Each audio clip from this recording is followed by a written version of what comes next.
A great second-half performance has seen the Brisbane Broncos take down the South Sydney Rabbitohs 24-20, at NZ Stadium in Sydney on Friday night. Match details: the game kicked off with both sides looking relatively even across their first sets. The Rabbitohs, though, were presented with a golden opportunity in the 6th minute when Jack Bird failed to recover an attacking kick from Adam Reynolds, opening the door for Cody Walker to score. The 6-0 lead for the Rabbitohs allowed them to maintain control of the game from then on. Broncos hit back in the 15th minute with a fifth tackle run set up by Anthony Milford, seeing Darius Boyd score in the left corner and leveled the scores. However, the Broncos committed 8 errors in the opening 40, which hindered their chance of taking the lead at any stage. The Rabbitohs hit back through their outside backs, with Alex Johnston crossing over in the 20th minute to put them back up by 6. A 58.8 completion rate for the Broncos, compared to 80% for the Rabbitohs, showed the difference in discipline for both sides. In the second half, Brisbane came out with far more energy, putting the home side on the back foot early. 76% possession went the way of the Broncos through the opening 10 minutes, and with great field position and back-to-back penalties, the Broncos scored first with Cody Walker bursting out of dummy half to level the scores at 12-12.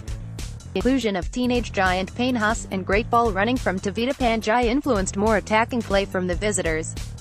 Cody Walker scored off a turnover with a 20 meters run, and James Roberts scored 5 minutes later off the cool boot of Anthony Milford. The Rabbitohs struggled to match the tempo of the Broncos, but numerous line breaks from John Sutton gave them field position, and a short ball from Cody Walker to Sutton gave them a glimmer of hope, now with an converted try. However, the Broncos remained resilient on defense and held on to win 24-20. An indication of Brisbane's attacking dominance through the first 30 minutes of the second period was being tackled 26 times in the opposition half, compared to only 2 for South Sydney. 4-pointers forwards propel Brisbane's comeback. Embed from Getty Images: the Rabbitohs only had a slender 6-point lead at the break, but they overall looked the better side while the Broncos were committing far too many errors. However, in the second half, Brisbane injected toughness into their play, and their forwards immediately improved. The ball running in the middle created routes for scoring for the backline, with the likes of Tevita Pangai Jr., Corbin Simpson, Jaydn Swa were pivotal.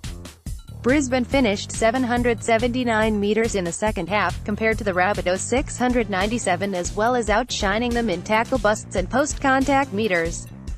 Rabbitohs make costly second-half errors. The second half saw the Rabbitohs fail to match the tempo of the Broncos, as well as a lack of energy from the hosts. Mistakes flowed for South Sydney, with multiple penalties and 7 tackle sets given away that helped Brisbane get the result they did.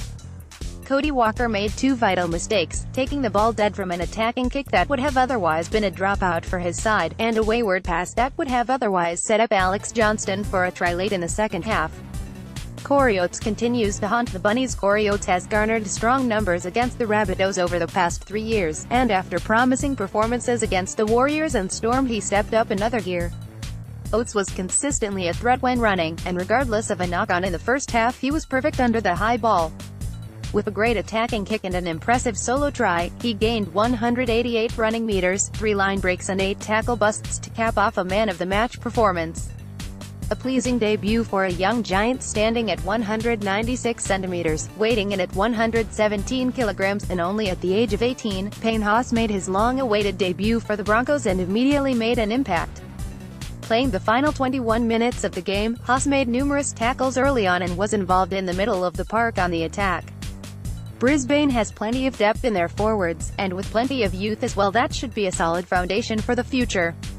What are they saying? Rabbitohs coach Anthony Seibold acknowledged the Broncos' strength in the second half, saying they built a bit more pressure than us.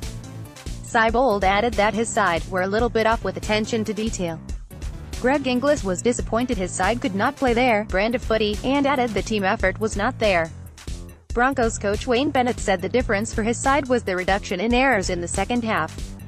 He added the interchange was also important for his side's success. The result: Broncos, 24 tries, Boyd, 15 meters, Nikorima, 47 meters, Oates, 57 meters, Roberts, 63 meters, goals, Isaac 4 quarters field goals, N.A. Rabbitohs, 20 tries, Walker, 6 meters, Johnston, 20 meters, Sutton, 73 meters, goals, Reynolds 4 quarters field goals, N.A. Squads Rabbitohs, 1 Alex Johnston, 2 Richard Kenner, 3 Greg Inglis, 4 Dane Gagai, 5 Robert Jennings, 6 Cody Walker, 7 Adam Reynolds, 8 Thomas Bird, Burgess, 9 Damien Cook, 10 George Burgess, 11 John Sutton, 12 Angus Crichton, 13 Cameron Murray interchange, 14 Adam Doehy, 15 Mark Nichols, 16 Jason Clark, 17 Tavita Totola Broncos, 1 Darius Boyd, 2 Corey Oates, 3 James Roberts, 4 Tomo Pasic, 5 Jermaine Isaaco, 6 Anthony Milford, 7 Jack Bird, 8 Matthew Lodge, 9 Josh McGuire, 10 Sam Tide, 11 Alex Glenn, 12 Jaydn Swa, 13 Tavita Panjai Jr.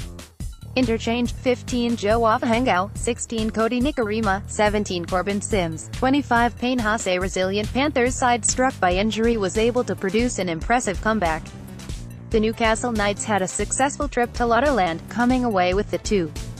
Melbourne Storm punishes a lackluster New Zealand Warriors on Anzac Day at AAMI Park. St George Illawarra won the traditional Anzac Day game, beating the Sydney Roosters 24-8 at Allianz.